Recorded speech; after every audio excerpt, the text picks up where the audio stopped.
Welcome to Ottawa, the nation's capital, and the Destination Canada International Balloon Races. Some of the best pilots in the world are gathered here for 4 days of serious competition. At stake is honor, prestige, and $50,000.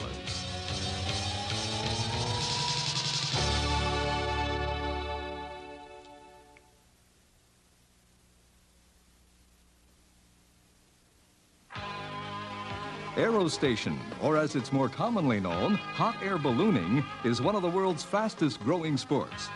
Though the technology is over 2 centuries old, it's only in the last 2 decades that this novel mode of aerial locomotion has seen a rebirth. The combination of strong yet lightweight fabrics, efficient burners, and readily available propane fuel has put this form of recreation within economic reach of a large number of people. From a few dozen hardy souls in the 60s, the sport has grown to include over 5,000 balloonists in 40 countries around the world. As in any sport, with growth comes the competitive spirit.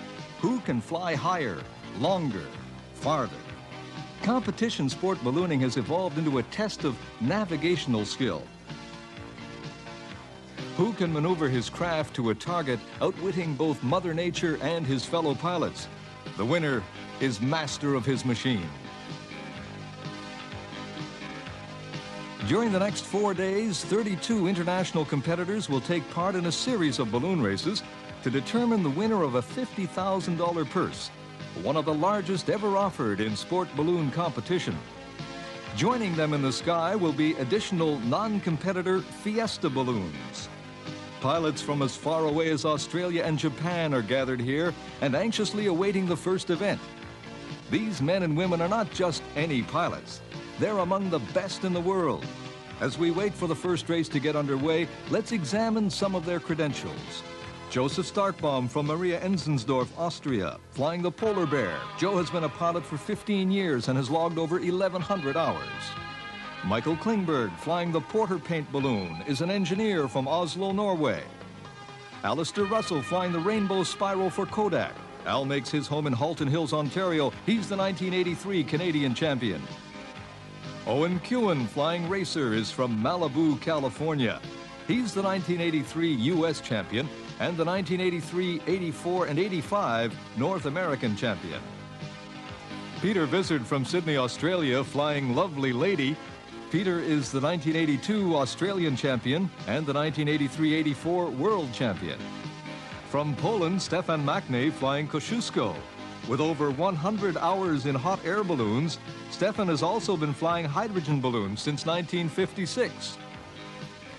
Swedish-born Håkan Kolting, flying Pomparaposa, lives in Newmarket, Ontario. A designer and builder of balloon systems, he is the 1984 Canadian champion. We join Balloonmeister Gary Lockyer. 39, 27, 28, 29, 30. Okay, the competitors can leave unless they have questions. Lockyer's task for the first flight is a pilot-declared goal. He has moved the launch site to an area northeast of the city to avoid sending the balloons into the airport. Each pilot will analyze the weather information and then inform the officials of his intended destination or goal. The wind is quite brisk, so to ensure a safe launch, Lockyer has put the pilots on hold.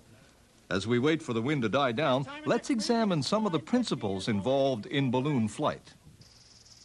Balloons are helpless creatures of the wind. Unlike other aircraft, a balloon does not have a forward propulsion system.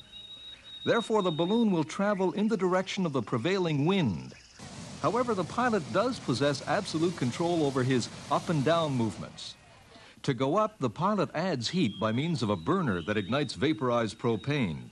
To descend, the pilot opens a parachute in the top of the balloon, which vents hot air.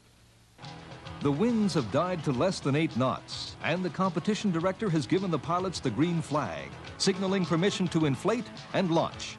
The first flight of Destination Canada is underway.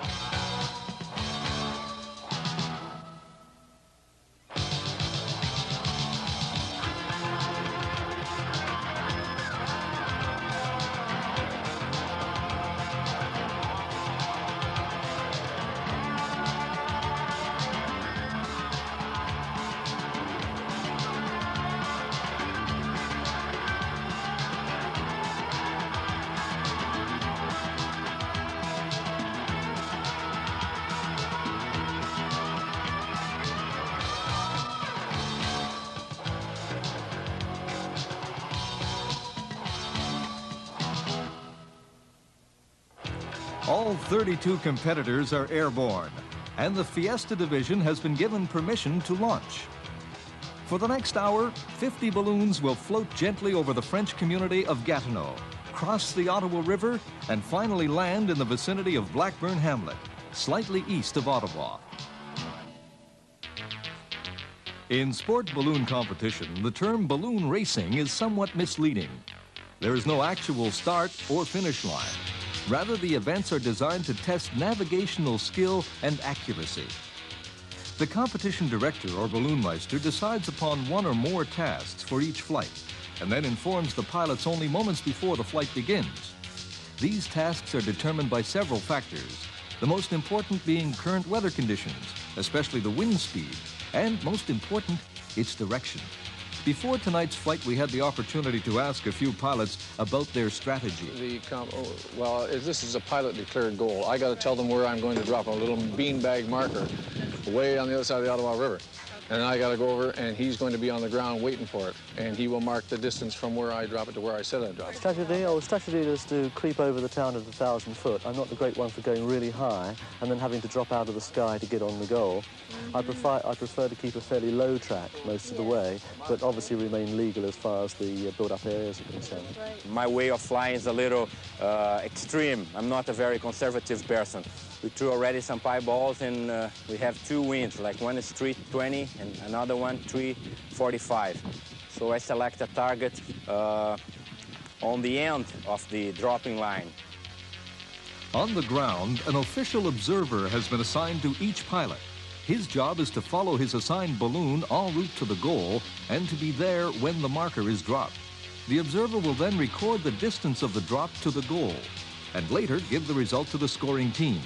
The closest distance to a declared goal will determine the winner of the task. The winner receives 1,000 points, the highest possible score.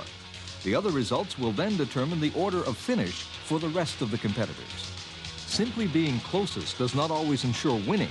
Part of the observer's role is to monitor the pilot's behavior. Improper launch times, interference with other competitors, and violations of federal air regulations can all result in penalty points being assessed. It will be several hours before all the results are in and well into the night before the scorekeepers have tabulated the measurements.